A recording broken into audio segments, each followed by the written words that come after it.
स्त्रियां पानी भरने जा रही थी और दो संत झाड़ के नीचे बैठे हुए थे। एक जवान साधु था, दूसरा उनके गुरुजी थे, बूढ़े थे। गुरुजी समझा रहे थे, देख बेटा, अगली को छोड़, पिछली को छोड़, बिचली को पकड़।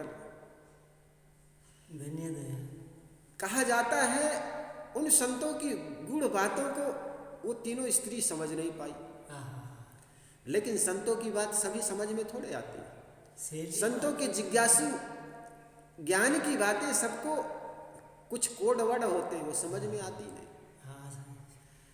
वो स्त्रियां जाकर के अपने गांव के पंचों के बीच बताए कि दो साधु वहां बैठे हुए और हम लोगों को पकड़ने छोड़ने की बात कर रहे थे। हम लोगों को बड़ी डर लगी, हम दौड़े दौड़े आप लोगों के पास आए।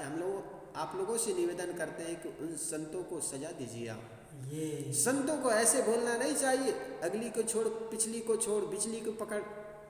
ये उन्होंने हम लोगों के बारे में कहा। संतों की गूढ़ शब्द को बहुत कम लोग जान पाते हैं। पंचायत बैठी गई, पंचायत में उस संतों को बुलाए गए, गुरु को बुलवाए। गुरु को पूछा, भाई तो बूढ़े भी हो गए हो और ये जवान साधु को क्या क्या पढ़ाते हो? अगली को छोड़, पिछली को छोड़, बिचली को पकड़। संत ने देखा ये लोग मेरी ज्ञान की बातों को भी गलत अर्थों में ले लिया। उन्होंने कहा, देख पंचो, मैंने कोई गलत नहीं कहा। ये जीवन में के 3 पड़ाव होता है, एक तो बचपना, दूसरी जवानी और तीसरा बुढ़ापा। बचपना में कुछ करके नहीं बनता, सब चीज के लिए माँ बाप पर आधारित होना चाहते हैं, दूसरे पर आधारित रहना पड़ता है, दूसरे पर परावलंबन रहना पड़ता है, पराश्रित रहना पड़ता है। और बुढ़ापा में भी ऐसा होता है। बुढ़ापा जब आ जाती है तो बच्चों पर आधारित रहना पड़ता है। बच्चे भोजन दे तो करते हैं, बच्चे भोजन नहला दे धुला दे तो नहा पाते हैं। लेकिन जवानी हमारे वश में होती है। हम जवानी में चाहे तो अपने जीवन के हर कृत्यों को मोड़ सकते हैं, एक सुंदर रूप दे सकते हैं। हम जवानी में इसलिए कहा, इन जवानी के इतिहास हमारा पलता है।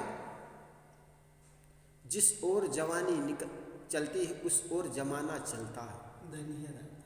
संघर्षों के छाया में इतिहास हमारा पलता है, जिस ओर जवानी चलती है उस ओर जमाना चलता है। देखो पंचो, आदमी न तो बचपना में कुछ कर पाता है, न बुढ़ापा में कुछ कर पाता है, कुछ कर पाता है तो जवानी में। तो मैंने इस अपने जिज्ञासु को सुना रहा था कि बेटा, तू ये अगली को छोड़, अर्थात जो बचपना निकल गए उसकी भी याद मत कर, और आने वाला बुढ़ापा है उसको भी याद मत कर। अगली को छोड़, जो निकल गया उसको छोड़, और पिछली की भी याद मत कर, लेकिन वर्तमान में जवानी मिली हुई इस जवानी को पकड़, और जवानी में ही कल्याण की बातों को श्रवण करके अपने जीवन को सुंदर लगाइए, सुंदर कल्याण पथ पर लगाइए।